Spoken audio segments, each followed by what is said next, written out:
जय जय सीताराम।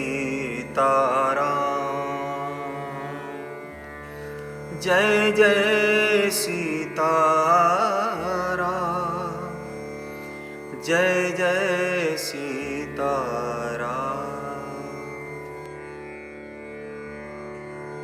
एक दिन तुलसीदास जी ने सुना कि भगवान दर्शन दे रहे हैं, तो पहुंच गए। किसी से पूछा, भैया भगवान दर्शन कहां पर दे रहे हैं? तो एक ने कहा, देखो वो सामने जो तीसरा दरवाजा है उसे पार करो, वहीं भगवान बैठे हैं, जाओ और दर्शन कर लो। तब तुलसीदास जी बड़ी उत्सुकता के साथ वहां पर पहुंचे, तो जाकर देखा तो बहुत हैरान हो गए। बहुत भीड़ लगी थी, एक दूसरे को धक्का मुक्की कर रहे थे।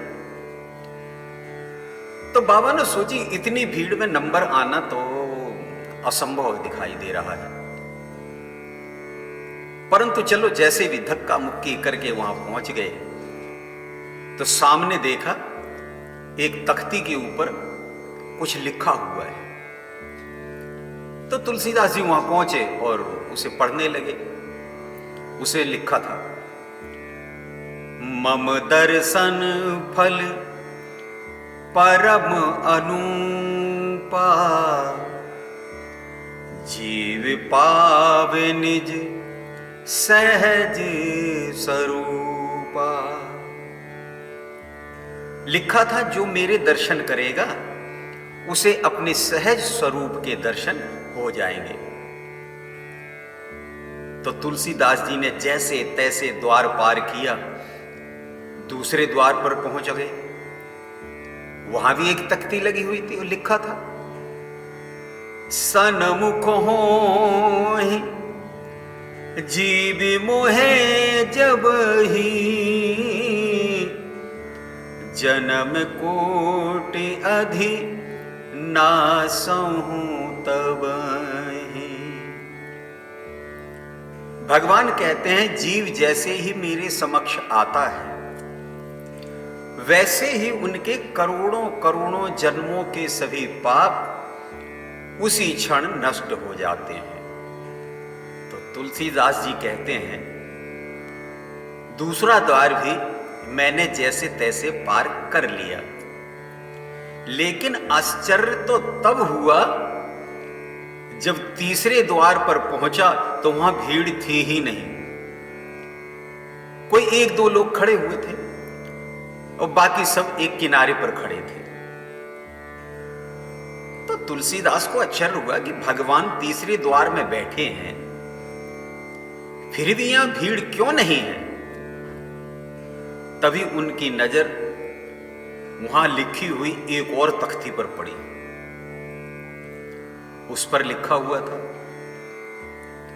मोहे कपट छल छिद्र न भावा, निर्मल मन जन सो मोहि पावा।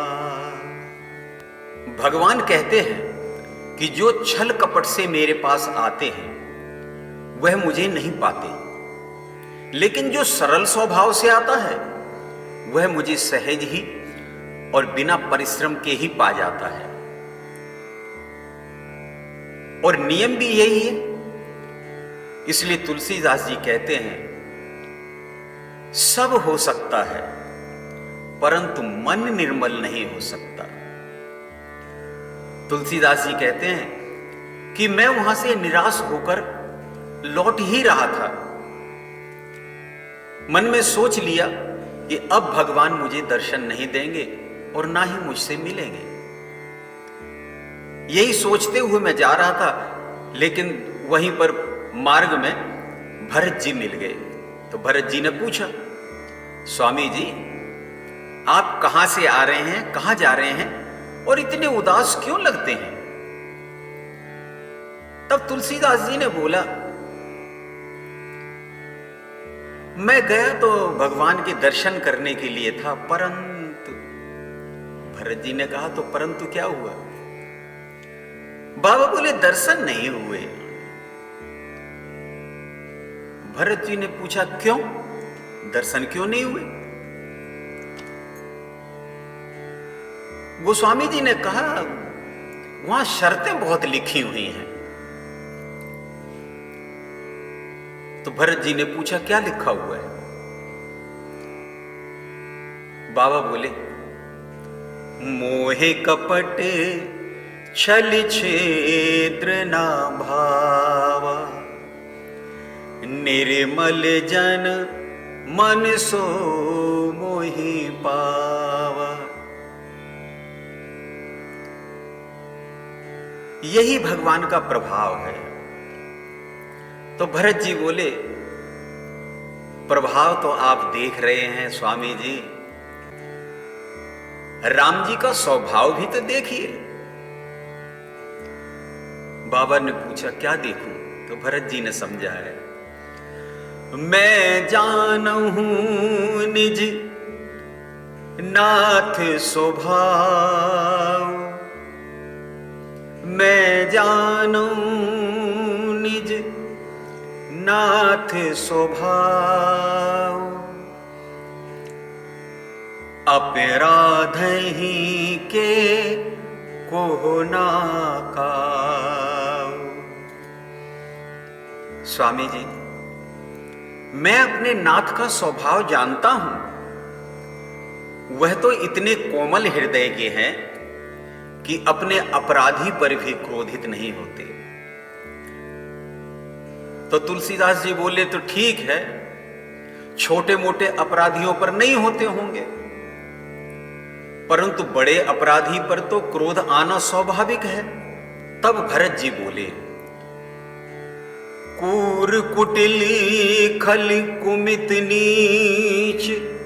स्वामी जी कोई व्यक्ति नीरस हो, क्रूर हो, कुटिल हो, मूर्ख हो, कुबुद्धि हो, कलंकी हो, नीच हो, अनवसरवादी हो, आचरणहीन हो और उसके बाद भी निसंक हो, गलत काम करने के बाद भी जिसे भय ना लगता हो, वह अगर यह स्वीकार कर ले कि हे प्रभु मैं अपना स्वभाव बदलने में मजबूर हूं, ऐसे लोग भी अगर भगवान का सुयस सुनकर उनकी शरण में आ जाते हैं, उन्हें एक ही काम करना पड़ता है कि आर्त भाव से भगवान की शरणागत होकर कहे हे प्रभु मैं अब हार चुका हूं और आपकी शरण में आ गया हूं, अब आप मुझे अपना लो। प्रभु जी मेरे अवगुण चित्त न धरो,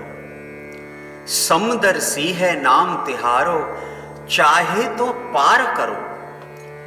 एक लोहा पूजा में राखत, एक घर बधिक परो, पारस गुण अवगुण नहीं देखत, कंचन करत खरो। एक नदिया एक नार कहावत, मैलो नीर भरो, जब मिलके दो एक बरन भय, सुरसर नाम परो। एक जीव एक ब्रह्म कहावत, सूर श्याम झगरो, अब की बार प्रभु पार उतारो, नहीं पल जात टरो। भरत जी ने कहा मैं राम जी का स्वभाव जानता हूं। तुलसीदास जी बोले अब मुझे आपकी बातों से साहस मिल गया, मैं राम जी के प्रभाव के कारण नहीं उनसे मिल पाया, मैं तो उनके स्वभाव के कारण ही उन्हें प्राप्त हो सका। जय जय सीताराम, जय जय राधे श्याम।